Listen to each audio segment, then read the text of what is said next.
I am your host, Shervon Laurice, and this is where we believe that inner work meets impact.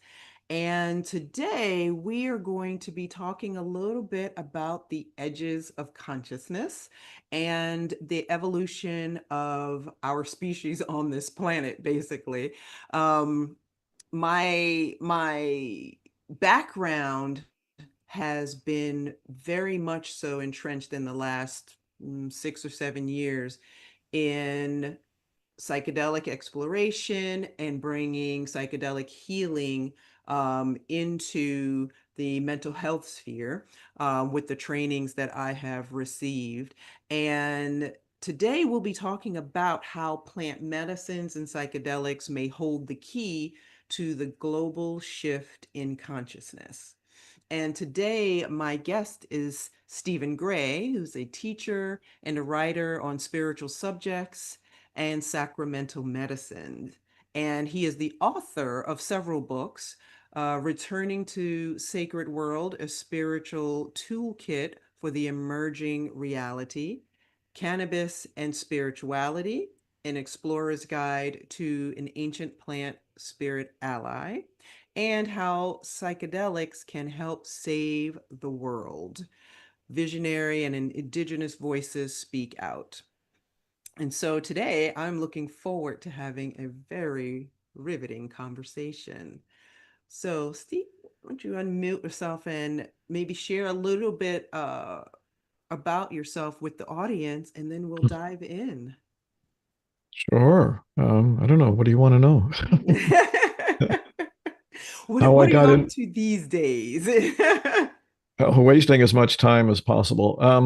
I have a new book coming, but it hasn't really, that'll be next year with same publisher, Intertraditions Park Street Press. That one is a collection of stories from the the path. I almost said the past, but it's that too. And yeah, just like all the best stories that I've recollected from my own experience and from those of friends and colleagues, and a few from major figures in the world of psychedelics. They're all really short chapters, 1 or 2 or 3 pages, and then I threw in a few little chapters of mini chapters of insights. But that's Lovely. that's one thing coming along. I'm actually spending a lot of time. I'm not a professional musician, although I did teach music as a career for about 20 years. But I compose music using Virtual Studio, Logic Pro, on your computer, and all the different Nice. sounds that I have access to and so on. And I've done things like created slideshows using my music as the background for that. My latest focus or attempt with that I've been working on this summer is um, I looked up on Spotify, I looked up playlists or psychedelic journeying or psychedelic assisted therapy music playlists. And I Mm-hmm. thought, oh, there's some really neat music on these. I'd like to make music that could be used for those purposes. So I've been focusing on that a bit. Um, Oh, yeah, that's yeah. lovely. I have an Uh, upcoming appointment with a guy who apparently is a DJ and loves to put together playlists for uh-huh. people based on them specifically. And Oh, me and another therapist are going out to meet with him to see if he could also do that specifically for psychedelics. So that yeah. I'm looking forward to that conversation. So that Oh, that's yeah, very yeah. intriguing. I love it. Yeah, there's at least a half a dozen playlists on Spotify with titles like that. And we're just people have Yeah. collected music they thought was appropriate. So Yes. it's not all amazing, but there's some really interesting pieces on there.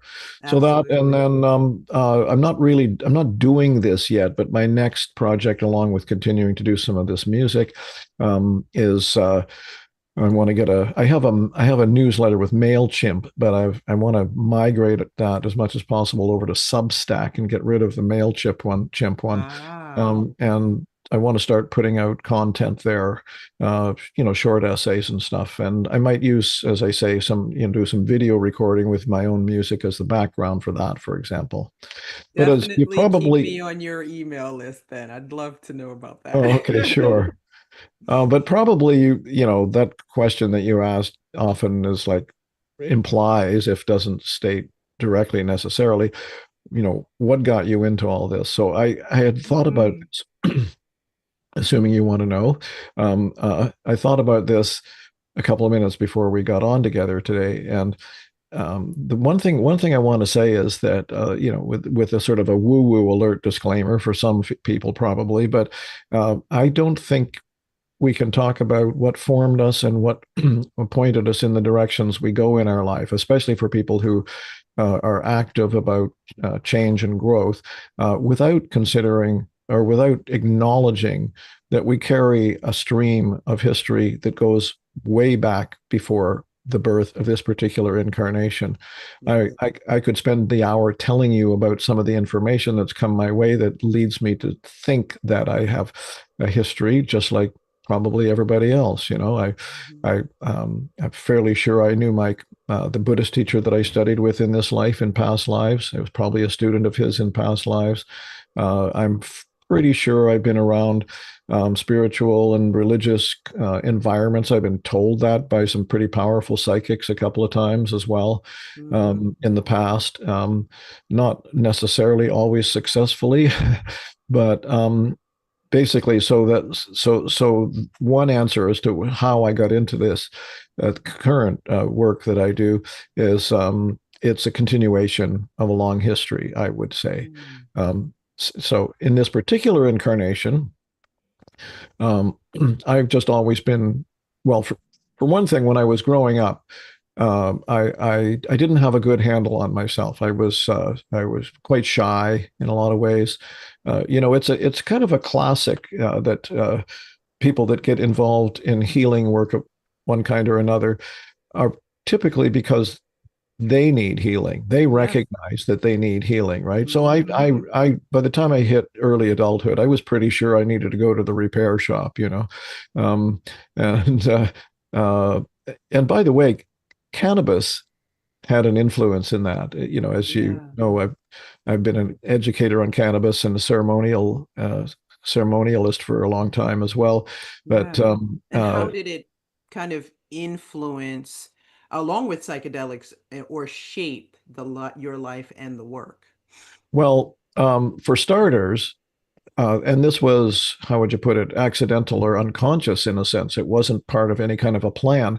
What cannabis does, this is essential to how it can work as a spiritual ally, is in the same way that it can go wrong, so to speak, is that it amplifies things. It amplifies biochemically, pharmacokinetically, it amplifies mentally, spiritually, emotionally, physically, all those things, opens up channels, et cetera, et cetera. But it amplifies. And if you're thinking, this is the sort of the harmful or negative side of it, so to speak. If your thinking is negative or harmful to yourself or others, but particularly if it's, in my case and many others, if it's, you might say, self-sabotaging, Hmm. then cannabis can amplify that out of all perspective. And that's what I meant by it kind of thrust me onto the path in some ways, because until I started using cannabis in my late teens, I don't think I realized that. I was already interested in reading about spiritual and psychological, psychology kind of things, starting around the end of high school. But once I got using cannabis more, it triggered. There were times where it triggered some pain. Mm, So that's what I meant by it driving me onto the path in that sense. But also, the first time I ever tried cannabis, I recognized that there was a dimension of experience, even perceptual experience, that was obscured or hidden or unavailable to me, that cannabis brought out. Right, it brought out. Just in that amplifying way, it brought out, increased sensual sense perceptions in a variety of ways and different ways of thinking about or seeing and experiencing things as well. So that's what mhm, kind of got me going. But also, I happened to come of age at a very ripe time in the culture in Western society, which this is not one of those my generation, above all uber alles or something ideas. It's just that there was a particular configuration of forces and circumstances which will probably never be repeated. For partly because, for one thing, uh, a whole bunch of people came back from World War II and started coupling like rabbits, right? And so that produced what is, in my mind, somewhat pejoratively referred to as the baby boomer generation. That was a major, a huge uplift, or uptick in the number of people being born in the 10 years or so after World War II. Combine that with the fact that the generation of the people who were producing those kids had lived through, many of them, two world wars and at least one world war and a lengthy, serious economic depression. So they had a particular mindset that was influenced by that. And one of those things was, it was a kind of like very material time for a lot of people, like a very conservative, very conformist, button down. Let's get things solid here. Let's get a home. Let's get, we're talking, mostly middle class Westerners that did this, because the hippies, so to speak, the counterculture, were primarily middle class. So they came out of that generation of parents who had worked hard to create this safe sort of base for themselves and their children and so on. But large, for a whole bunch of reasons that many we probably don't even know, but largely because of that, this generation that came of age at the same time started to recognize the great limitations of that mindset that had determined the way that those people lived in the 1950s and into the early 60s, and then the cannabis and other psychedelics went. People start going, oh, wait a minute, that's really barren. That's really empty in a lot of ways. That's really restrictive. This is not good. This sort of ultra safe, conservative, conformist, materialist approach to life, and that, for probably no accidental reasons, dovetailed or synchronized chronologically with an explosion of interest in spirituality, especially that of Asia, but not solely. If you look at the top 40 charts of around 1970, you see blatantly spiritual themed songs like, number one hits or whatever. Put your hand in the hand of the man from Galilee, Mm-hmm. uh, musical plays like Hair or Godspell, Yeah. all that kind of, it was all over the place. And so that I was right in the middle of all that, influenced me deeply. I had a number of experiences with LSD, some of them quite enlightening. And then there was this idea, well, we may never get to the present at the rate I'm going here, but I'll try to keep it relatively short. This is not saying it to talk about myself, but to put a little context on where all this, on the cultural level, came from and went or has gone. So there was I don't know if you call it a meme or a kind of an idea floating around with my cohorts, as it were, at the time, which was something like, okay, so you've had some divinatory breakthrough or experience on LSD. That was the main psychedelic of the time. But now what are you going to do? You can't take LSD every weekend for the rest of your life. You have to find a way to make this real in an ongoing way. Today we call that integration. That's We right. didn't have that term back then. So for a lot of people, including myself, it was find a spiritual tradition or practice of some kind. For me, it was Tibetan Buddhism, and I was very involved with that for 25 years or so. Eventually started to fall away as I started to see some serious cracks in some of the ways that things were being done in that organization, and so on and so on. And that dovetailed with my discovery of Terence McKenna, who I credit with turning me back onto the path of psychedelics as spiritual allies, because that's what he was talking about in the late 80s and early 90s. Was he was saying, hey, folks, there are ancient traditions here of people who have used these substances not recreationally, not for Friday night partying, not for sensation or colorful pictures, but for healing, for spiritual awakening. And they're quite powerful, and they produce amazing possibilities. And so I got re-interested in all that around that time.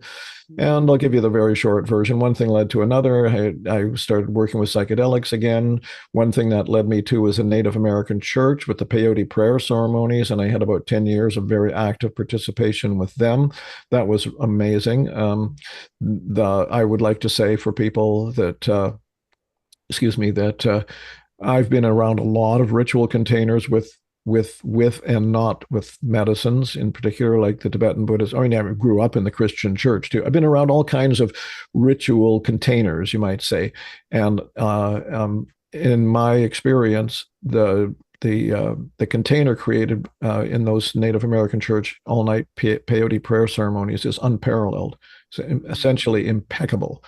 You know, the roadman who ran a lot of those meetings, who I call Canucas, it's part of his name, that's not his full name, um, uh, once said, in response to somebody who thought there was a bit of a dark energy had come to visit her during the night, he said, well, you know, we don't have that here because we keep the space protected, we keep it clean. So, you know, in all those, you know, 150 years of peyote prayer ceremonies throughout the Western United States in particular, they're generally, if there's a spirit coming in, it's grandfather peyote, Holy Spirit, right? Mm. The healing spirit. So anyway, that was wonderful. And I've also spent a bunch of time sitting with the Santo Daime people who use ayahuasca. So had that experience as well. And one more thing I'll say about my own personal background. I just retired from 13 years of being the lead organizer essentially for an iconic conference here in Vancouver called a Spirit Plant Medicine Conference, for which we've brought in many influencers and leaders in psychedelics. Here we And here go. we are. Bringing it to modern time. And so we're going to take a break. Yep. And when we come back, I would love to start with, based on your personal experience Yes. of divine connection, how does that translate into collective healing or Mm-hmm. global consciousness? So that's Mm-hmm. where we'll begin when we come back. Come on Sure. back. Big question. Mhm. Yeah. Are you a conscious co creator? Are you on a quest to raise your vibration and your consciousness? I'm Sam Leibowitz, your conscious consultant, and on my show, The Conscious Consultant Hour Awakening Humanity, we will touch upon all these topics and more. Listen live at our new time on Thursdays at 12 noon Eastern Time. That's The Conscious Consultant Hour Awakening Humanity, Thursdays 12 noon on talkradio.nyc.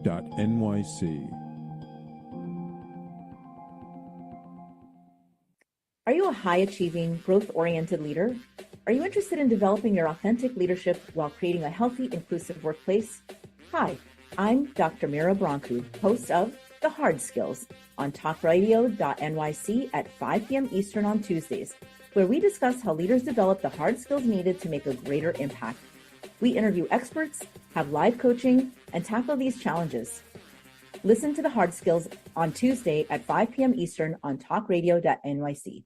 You're listening to Talk Radio NYC. Uplift, educate, empower.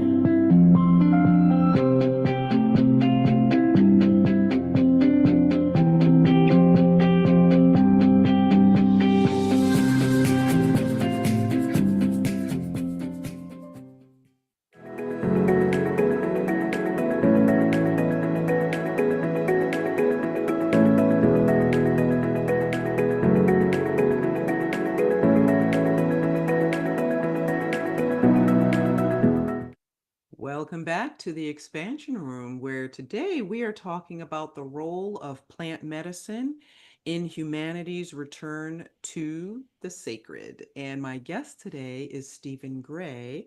And we broke right at the point of thinking about how his personal experience of oneness or divine connection translates into collective healing for our planet or global consciousness as it's rising now.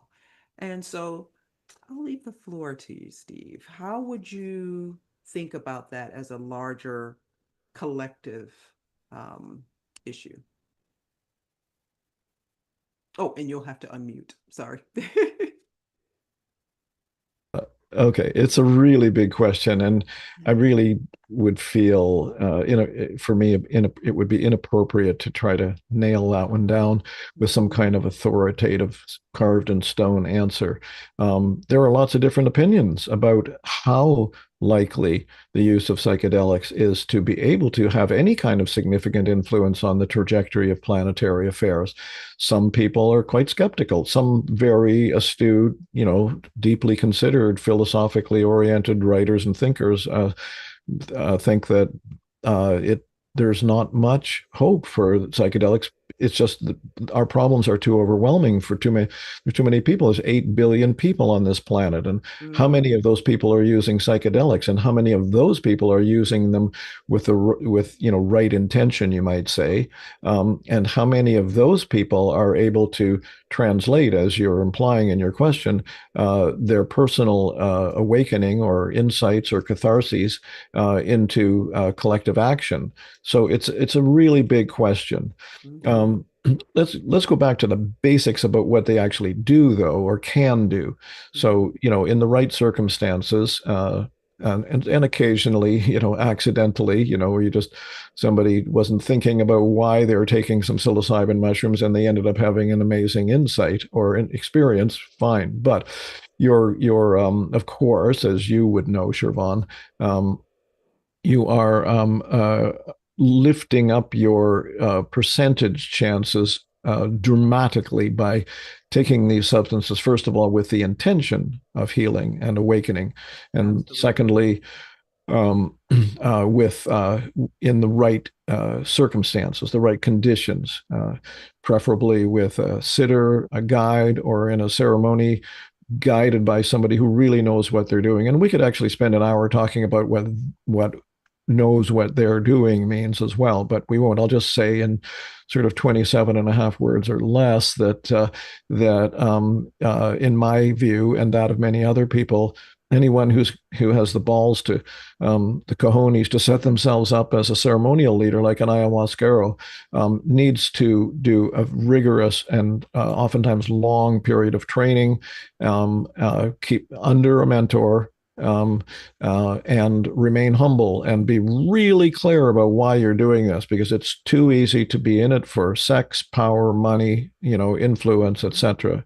Especially with, we know there's so much ayahuasquero or ayahuasca ceremonies around. I mean, I don't know what people are charging $300-400 for a 5-hour ceremony, and you get 15, 20 people in that room. Just do the math, right?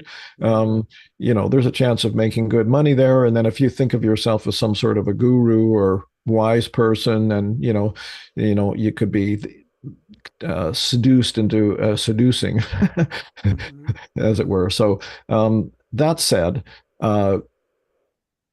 spiritually, biochemically, whatever that combination is, that sort of potent brew is, psychedelics open up channels that are existing already. The Buddha said we're already Buddhas. We are Buddha. The word Buddha just means awake, or one who is awake. And basically the core Buddhist teaching is we're all that already. It's just that we've covered it over with layers and layers of thought and concept and belief and confusion. But underneath all that is the pure light of our true nature. So because we're physical meat bodies, chemical beings, we do a lot of that by the chemicals that move through our brains in particular, right? What psychedelics do is they muck with the mix, and they open up some of those channels that have been shut down or lain dormant, and so you can go astray with that, of course, but in the best circumstances, they open one up potentially to reality. First of all, the way I often think of psychedelics is having two sort of overlapping or interwoven functions. One is that they can open up the channels to see your own personal history clearly. So oftentimes people will recognize traumas from their past that need to be addressed. That's the more on the personal psychology kind of level. And the other side of that is they can open you up to what's beyond that. That's what I would call the unconditioned reality. That's sort of a Buddhist term as well. They can show you that ultimately they can show you that there's love steers the stars, I think they said in that Hair musical that I referred to, I think the song was called "The Dawning of the Age of Aquarius." Yeah, that love will steer the stars, and I think love does steer the stars. Whatever you think of as God or the Holy Spirit or the Creator, we don't really know what that is, and it's not really possible to know that. I don't think, while you're in human form exactly, but you can ultimately you can recognize the fruits of the Lord's labor, you might say. In other words, I'm not resting in a state of enlightenment or anything like it, but I've been there, I would say. I've had experiences such as the Native American church, peyote prayer ceremonies, where time stopped, everything went completely still, and the space just felt one of my favorite phrases of all time. I don't even know if anything Jesus said got accurately translated through all the many centuries and languages and gatekeepers, but he supposedly said, referred to the peace that passes all understanding. Mm-hmm. Well, whoever said that, you couldn't make that up. You can't just say, "Oh yeah, there's this thing called the peace that passes all understanding," right? Right. It's real. It's our ultimate possibility. It's our ultimate potential. Our ultimate destiny is to be able to rest in the nature. My Buddhist teacher called it rest in the nature of alaya, like the true state, right? Mm-hmm. Rest there. So I've had several, always with psychedelics, actually. I've had several experiences that were brief. But when you're there, you go, "Oh, yeah, there's no discussing this. This quote passes all understanding." You can't explain it, you can't justify it, you can just go, yes. The Buddha, another one, you have no idea what he actually said, but there's a story about the Buddha himself, was that when he after he realized, they say, you could say achieved enlightenment, I would say landed on enlightenment. Somebody said, "How do you know you're enlightened?" And the story, or apocryphal as it may be, was that he then reached out and put his palm down on the earth beside him and said, "This earth is my solid witness." In other words, it's just what's real. Okay, so the psychedelics ultimately can open those kinds of channels. And the Buddhist term for enlightenment or awakened mind is bodhicitta, and bodhi means awake, and chitta means one who is traveling. Chitta means mind. So basically, what bodhicitta means, pardon me, that's bodhisattva. I'm getting mixed up here. Bodhi means awake. Chitta is mind, but mind, as defined in Sanskrit that way, is what we would call mind and heart mixed together. The mind, there's no such thing as a mind separate from the heart in that way, right? So bodhicitta is our ultimate nature, and I mention this because it requires, or it inevitably involves the heart. So my Buddhist teacher's term was awakened heart. That's enlightenment, awakened heart, right? So love does, as far as I can tell, although I'm not, swimming in the deep waters all the time by any stretch, as far as I can tell, love does indeed steer the stars. But it's an intelligent love. It's intelligence.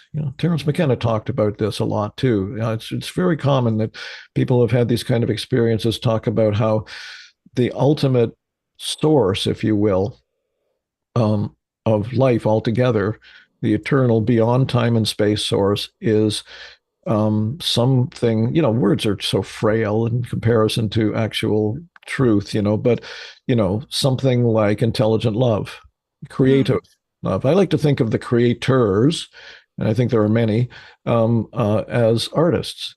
and players. They play, and it's kind of like, I can imagine them sort of sitting around in their quote unquote room going, oh boy, what can we try now? you know oh, here's one. Right, right. um yeah. And so that would be an interesting way of thinking about how psychedelics and cannabis open us up to understanding that possibility, and maybe going back to the question, Right. I was is getting there. there a tipping point? And I do keep hearing from some people in metaphysical and psychedelic spaces uh, that there's a tipping point, that the percentage, whatever the percentage is, of mm, people on the planet who step into these realms yeah. and learn to integrate and come back and inhabit or express from that place within themselves, that's what will shift the planet. So I Uh-huh. don't know what that percentage supposedly is, No, no.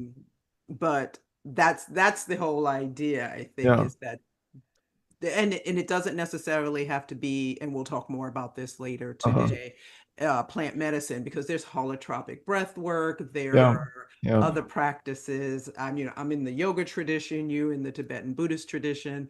There are other practices that can help people get Of there course. as Yes. well. Right. So Yeah. we'll take our next break, and then Oh. when we come back, yeah, time is I, flying, right? well, I hadn't even gotten to fully answering your question. What I was giving you was the hmm background of what the psychedelics can ideally do. So let's Yeah. take it from So there. we'll Yeah. get it. Then we'll get the other half on the next, Yeah. after this break. So come on back, y'all. Misalignment within your sales team or with a client stalls deals and creates unnecessary friction for you and the client, resulting in up to 37% lower win rate. If you're in pre-sales, sales management, or sales enablement, and you'd like to increase revenues, win rate, margins, client satisfaction, and stay competitive, this show is for you. Hi, I'm Art Fromm, host of the Making Seamless Sales Show. Please join me live Thursdays at 7 p.m. Eastern on talkradio.nyc.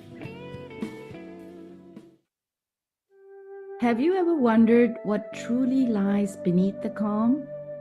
I'm Jacinta Yang.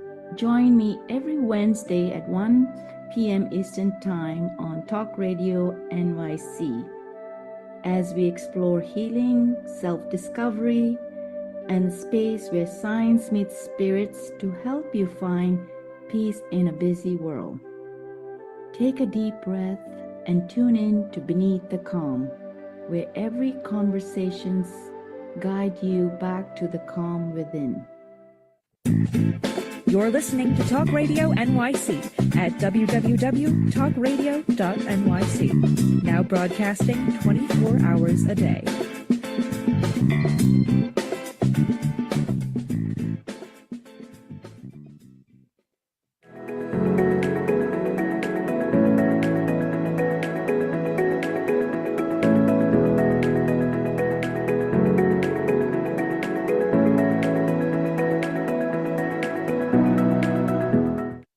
Welcome back to the expansion room.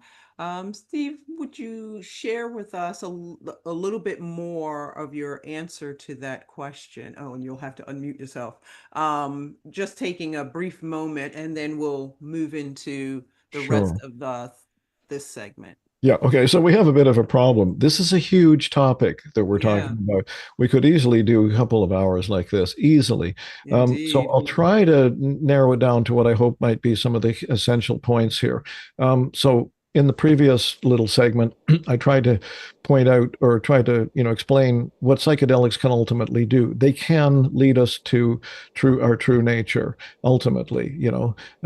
However, the next step or the translation, I think you put it, from there into collective action, into action in the world, that's a whole other issue. And it's complicated because, for one thing, as I say, there are 8 billion of us and there aren't that many people using psychedelics. It's a relatively small number. So, where that tipping point is, who knows?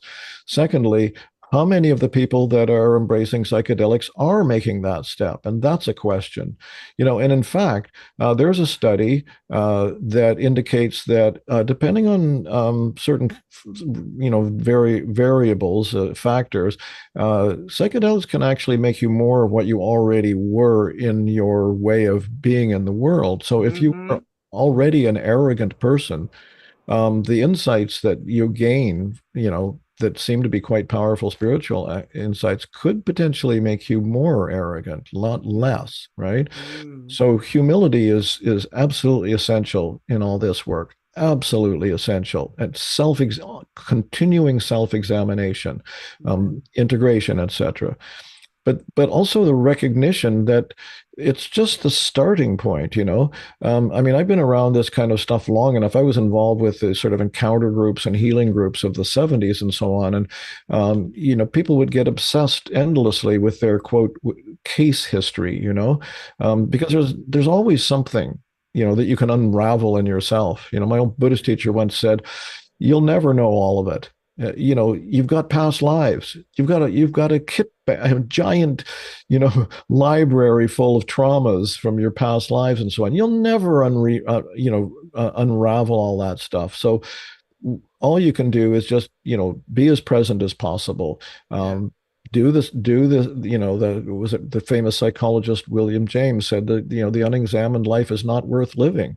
I mean, it's a bit of a harsh statement, but it's in some key sense, it's true, because otherwise you're just spinning your wheels. And from the Buddhist point of view, you're just going to come back the next time exactly where you left off this time, facing the same problems that you need to deal with. So if you don't deal with them now, you're just putting off the inevitable, and you may not have even the conditions next time around to be able to, that you do now. If you have the money to go to all these healing retreats and therapists and all this kind of stuff. So, that's another aspect of that. When I say a limited number of people are using psychedelics, a lot of those people are the privileged. They're the people who can afford to do it in a relatively small portion of the planet. So that's one thing. However, that said, and I don't need to go on about this, um, ideally, of course, the clarity, the healing that one gains you would think, naturally spill out into compassionate action. Yeah. But I think people have to recognize that, because there seems to be commentary that I'm reading that it's not happening as much as it should. I get Daniel Pinchbeck's newsletter, and he's a really, really astute observer of culture from both the spiritual and political perspective. And he says he has a lot of really intelligent, wonderful, sort of acquaintances and friends that are just tuned out to the political world, essentially. They think, oh, well, there's nothing I can do, or, it's hopeless anyway, sort of idea. But those people should be, strapped to a chair and forced to read Thich Nhat Hanh, the Vietnamese Buddhist master, who said, that a spiritual life without action in the world is meaningless, right? So that's what has to happen, and we don't know what the potential is. What the bottom line is, this is the most important thing of all of this, is, and it's difficult to condense this down to a short précis, if you will. But I'll try for a couple of minutes here. There is essentially one story on this planet right now, as far as I can tell, and that is that, and this is where it gets potentially really complicated. I'm trying to keep it simple. For a whole bunch of reasons, we have reached a nexus point as a species on this planet. It's been visioned, by mystics and psychics and deep exploring psychedelic psychonauts. It's been, it's been imprinted all over the indigenous prophecies, which were also received in visions more often than not, all pointing at this particular time. And naysayers, eye rollers will say, "Oh yeah, every generation says this." No. This is in fact different, because we have never reached the carrying capacity of the planet, for one thing. 100 years ago, what did we have? Like 2 million people on the planet or something like that. We have reached essentially the carrying capacity of this planet. But there's just something inevitable about this moment. It was coming to this. It was going to come to this. It did come to this. And what this is that we can no longer live with ignorance of who we are, of our true nature. It's no longer sustainable. And so we're at an unprecedented moment in the history of human beings. Absolutely unprecedented. Yes, there have been, moments of great crises and novelty in the past, but not to this extent. This is the sort of the ultimate final one, you might say, almost what Terence McKenna called the end of history, the end of a certain kind of history. He was talking about, at a deeper level than that, but nonetheless. What the story, we live based on stories. It's whatever story we hear that we believe is what determines the way we live, and so what needs to happen now is the real story, the best story needs to be told in ways that people can understand. Referring to Terence again, McKenna, I think he borrowed this and rephrased it for modern days. But it was, if the truth can be told so as to be understood, it will be believed. In other words, once you've seen, this is where the psychedelics translating into collective action of one kind or another goes, is once you've seen that love steers the stars, if you will, that there's an eternal reality behind this, that there's a loving, creative reality that we're all part of, that we're all Buddha to, then what do you do then? You have to get out there and participate. And by the way, there's no rule about how you do that. Nobody should try to get too dogmatic about saying, oh, well, you must march or you must do this or you must do that. It's different for everybody depending on their talents and predilections and so on. For some people who are, whose lives and minds are relatively simple, it might just simply be every time you step out your door, you're in a state of love and peace. And, people pick that up. When you go into the store to buy some bread, it's like you could smile at that person and it looks like a real smile and their day just brightens up a little, right? Or other people might be writers, educators, musicians, activists, you name it, right? So but that's the story that has to get out, is that because people are believing harmful stories, right? Mm-hmm. They're believing stories of fear. Fear is the great liar. Fear is planet Earth's great effing liar, right? Yeah. Fear always tells you what the worst part of you is susceptible to hearing. Absolutely. Don't trust life, don't trust love, don't trust the movement of energies, don't trust other, et cetera, et cetera. Find sources to blame for your own inability to, land on Buddha nature, et cetera, et cetera.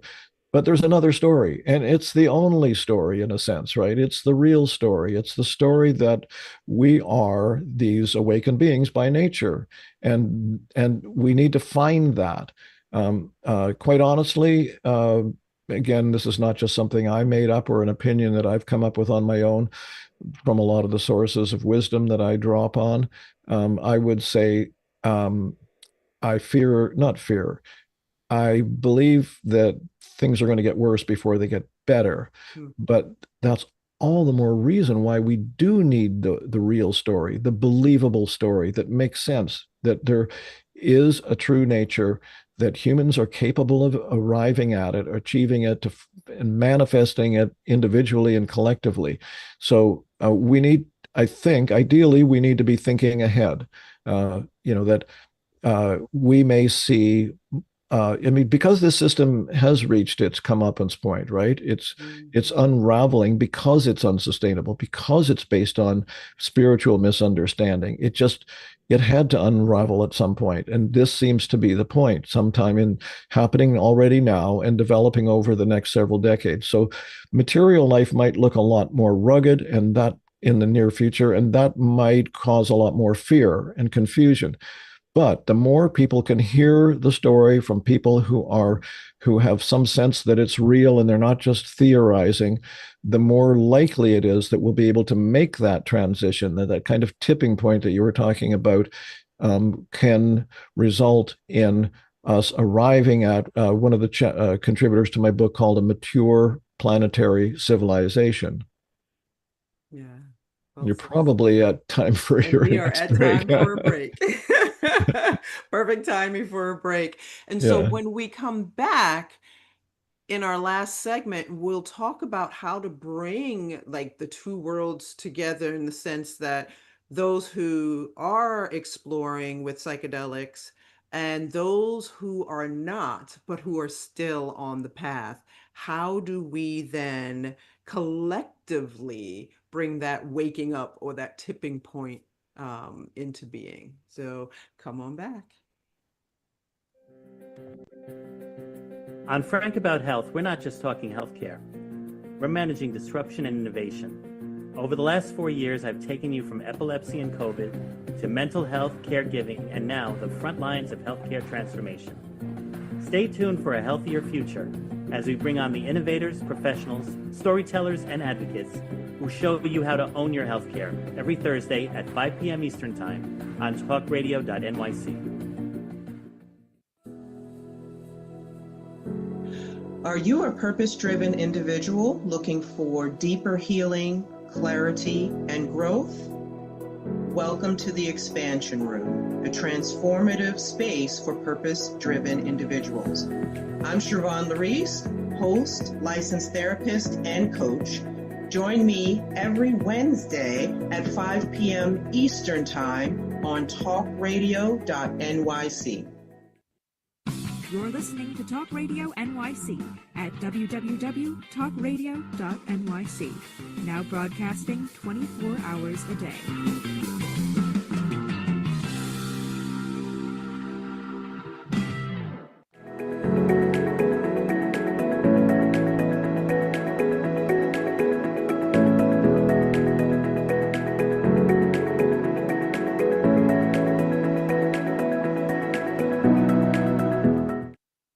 Welcome back to the Expansion Room. And today we're talking about the ways in which plant medicines could possibly bring humanity back to its sacred self.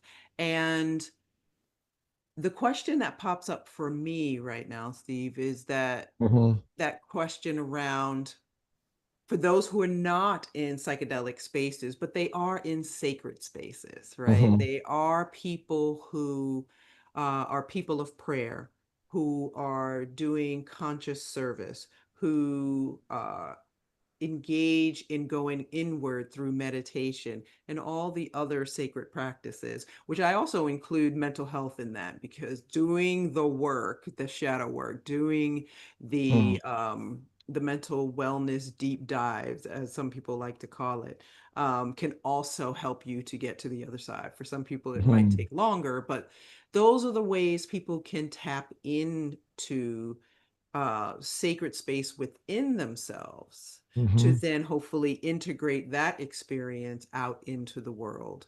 And so how can the two parts come together, psychedelic spaces as well as non-psychedelic spaces, to bring about the collective waking up, right? Well, I'm probably no more of an authority on that than a few million other people around, including some of the people watching and listening to this right now. So I'll just kind of free range ramble here for a minute. First of all, we have been talking about that in this conversation. It's like the walking the bridge across from your own healing work to collective action. Again, I don't know how that happens with any particular individual, but obviously when successful healing work, however it's done, is bringing us closer to what you just called our sacred nature, our true nature. And what that true nature is, as far as I can tell, is one of inner peace and love and compassion. It's really straightforward. It's really simple. It's sort of like woo-woo dependent almost. But it's true, and that in itself should be enough guidance, I would think, or enough impetus to participate. I mean, we have to see ourselves, even if we're kind of like for a temporarily faking it to make it as connected. I mean, this is the other sort of great open secret, in a sense, is that, that the masters have been telling us for a long time, is we are one, so to speak. We are intimately interwoven into everything. Everything is interdependent on this planet. And this is. I noticed in one of your questions, which we may, that you would put in on paper, but we may not get to, is, where Indigenous wisdom comes into this. Well, not to overgeneralize or romanticize Indigenous wisdom, because Indigenous communities all over the world have been just about everything from,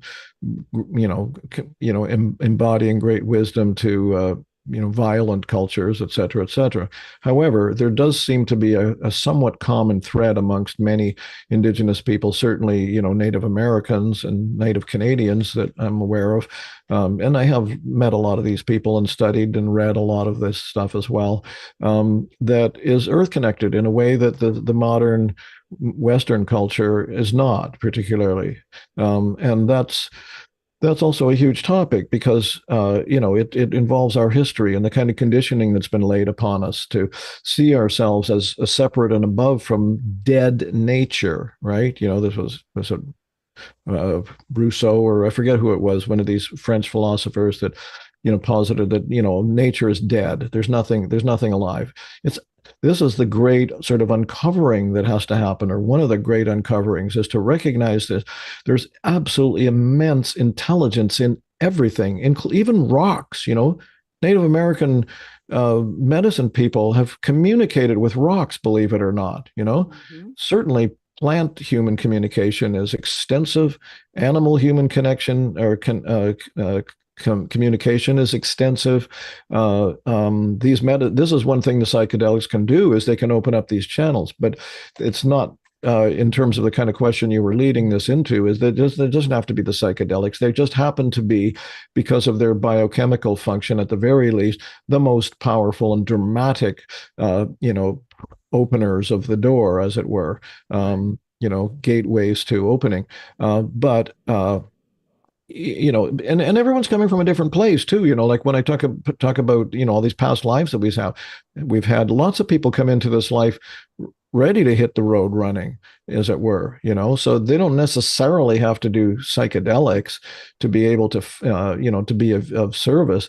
I come back to this notion that self-examination, not narcissistic, self-analyzing self-examination, but honest observation of oneself is essential. And if you know that you're already fairly peaceful, that you're happy, more or less, and that you're connected to your heart, then, maybe that's all you need to know. And then find out what your way of being in the world is. One of my favorite terms is following the golden thread. Following the golden thread essentially means the golden thread is the natural way of that energy moves. You would even say the love energy moves in the world, but creative energy, or just energy, period, moves. And we have the potential of aligning ourselves with that. And so it transcends our ego agenda, if you will. And it involves intuition. That's also a huge topic. That's one of the other sort of top 5 great open secret things, is intuition as an innate capability has largely been buried in Western culture, and it's key. Its development is key to our future. But following your own inborn, not opinions, but actual intelligence, sort of unconditional intelligence, is how to proceed, as far as I can tell. So we ultimately know, we have the antenna or antennae to know, does this feel, is this the golden thread? Am I feeling this way? Am I feeling my way in here? I'll just briefly say that there was a book about 20 years or so ago called The Celestine Prophecy. It wasn't highly regarded by people who thought highly of good writing, but it had some interesting ideas. And one of them was this guy's it was a sort of a metaphorical journey, but he had to like find 10 clues that would lead him to where he was going, which you could say metaphorically was enlightenment. The very last one was, you're going to come to he's up in the mountains now. There's nobody around. It's just nature. He says, you're walking along this kind of like dirt road or whatever, and you're going to come to a fork in the road. And one of these ways is going to take you to your destination, and one of them is not. And the only way you're going to know is one side is going to light up a little bit more. It's going to be very subtle. It's like it'd be a little brighter. These are the subtle clues that we have essentially allowed to go dormant in this culture, most of us. But that might be the best I could say in a short little summation to your question, is how we, no matter whether it's psychedelics or whatever it is, how people act is just trust your own intelligence, trust yourself, pay attention, stay humble, stay open-hearted as much as possible, and find out what your way is, and trust that you can be guided into doing the work that you are capable of and need to do and want to do. Beautifully said. And that woven into that, I hear integration, embodiment, Mm-hmm. Yeah. self-expression out in the world. You'll know what to do. Yeah. And by the way, we haven't even talked about cannabis, and it looks like we're not going to be able to today. But several of the contributors to my cannabis book have said the same thing. They see cannabis as a potential sacrament of peace for the planet, because when it's used wisely and effectively, and that's a big question in itself, it can calm us down, settle us down into the moment, and deepen our connection to the moment, and help us be present in those ways. Yeah, absolutely. Absolutely. Well, thank you so much for joining me for this conversation today. I think it's an important one, and I hopefully will get a chance to have you back, and we can expand on that in some time in the future. And so for my audience, if there was something that you heard that really resonated for you, I encourage you to take some time and go inward and allow for that reflection on that. And if you want to read one of Stephen Gray's books, they were also listed in the show notes. I think it's important to really allow for the questions to bubble up around what can plant medicines do for us, not only as individuals, but for the collective consciousness. And this is definitely an ongoing conversation. Also, if you are interested in having these kind of conversations in real time, we have a community online through the Circle platform called The Expansion Room. And so you can check us out there and join and allow for some more of this expanded conversation around these conversations. Thank you so much for joining us this week, and I hope to see you all here next week on Wednesday at 5 p.m. on talkradio.nyc. Have a good week.